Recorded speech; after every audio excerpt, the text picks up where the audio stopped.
Alrighty, let's see how this goes. This is my revamped program. Works much the same as the previous one, but with quite a bit of tinkering under the hood. So I got a request from someone to have a look at Dragon Ball Fighters on the Xbox. He asked for Xbox Series S, but I've used the Xbox Series X here. So I'll just check. This is the Xbox One version that we're looking at.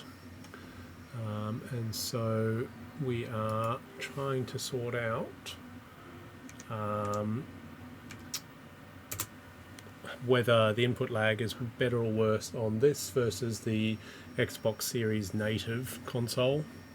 So you can see this is your main screen where you have your video file dragged and dropped into the program. Once again, it's video interrupt method, so you have this big green slice here, which I've been quite specific about the timing for, and then looking at two other places. So the command history going from dark to light, and his shirt also going from dark to light as he ducks down at the start of the animation. Thankfully for this one, the command history is quite good, and two, he's got a fairly obvious movement there. So we skip on to this picture. This is essentially looking at so for that first place we clicked and the second place we clicked, we can see the change in color. So again, going from a fairly dark command history to one that's got lots of blue in it and lots of green in it.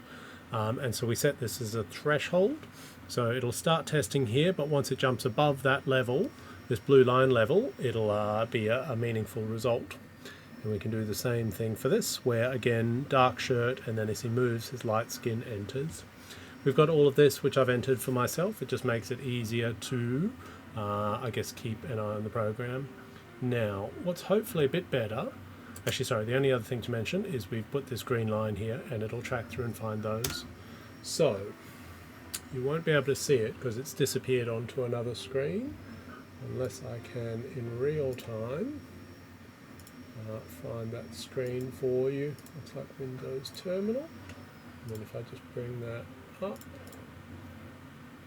that looks like that's not helping you at all. Anyway, it'll come back in just a second. The thing that I've changed is that previously, say you wanted to look at 3 different locations on the screen, it would go from 0 to end for the first one, going through all of the frames, and then it would do the same for the next one, and then it would do the same. And so it would often end up repeating frames multiple times. So say if you had a 6,000 frame video, which most of mine are, you were looking for the command history, it would go from 0 to 1,000, 0 to 6,000, looking at each one of those, and then when it was looking for the animation change, it would go back to 0, start again, and trawl through them. It skips ahead once it's found its thing, but it didn't. The program wouldn't let you look for 2 things in one frame at the same time. And so my gut feeling is that probably opening the frames is the largest source of time, and so then by making it look for 2 things, you should hopefully cut down the amount of time it's taking. The other thing that I've done with this program is that I've changed it so that it looks for that green line.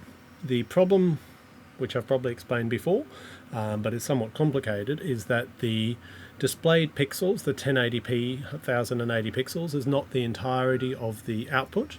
So there's 45 other pixels, 36 vertical back porch at the front, and then a further 9 at the bottom. And so you don't have to take account for those, but it does kind of screw up the numbers a bit.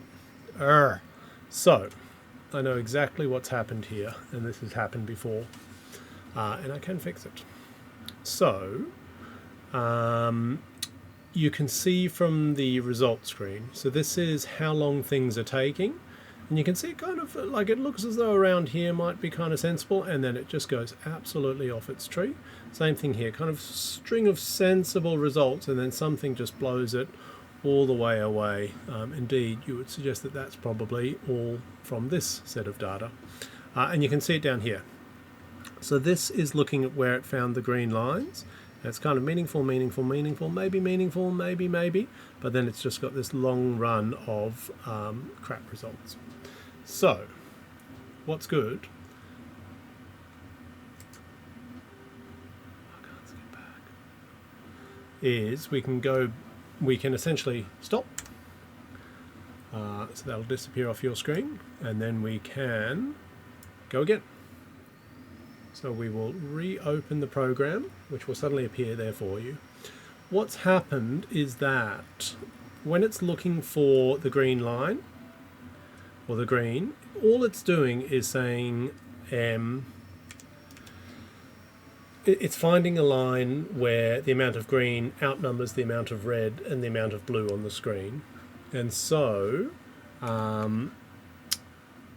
unfortunately, somewhere up here, because these are green life bars, every now and then it'll trick the program. You can see from these numbers up here, it's actually, this is for wherever my cursor is, it's telling me, and this is just something I added to help me sort this problem out. For this line, it'll tell me how much blue, green, and red there are. So normally it's about balanced. Obviously, if you come to something with a lot of green, like here, then suddenly the green, which is the central number, outpaces the other one significantly. And so there's about 4 times as much green as the other two combined. And so that's what you're looking for. But because a line here, and I might be able to just chance upon it, there'll be one in here that's triggering it sometimes. Not always, but sometimes. And that's enough to knock it off. So what I've done is that I have changed it so that instead of looking for a area where it just has more green than red and blue combined, you can make it needs twice as much green as red and blue combined, or 3 times or 4 times. Hopefully by doing that we will be able to get more meaningful results. So we're just going to plow through it again. The nice thing about this, 1, it saves the results. 2, when you reopen the program, it will reopen those results. So I shouldn't have to go through the animation, I shouldn't have to go through the command history again.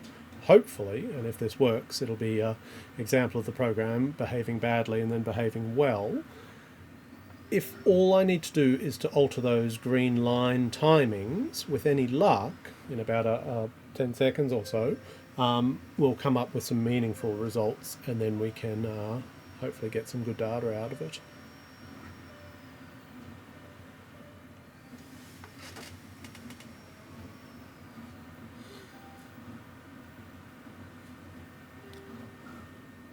Right. So this is what I'd hoped for.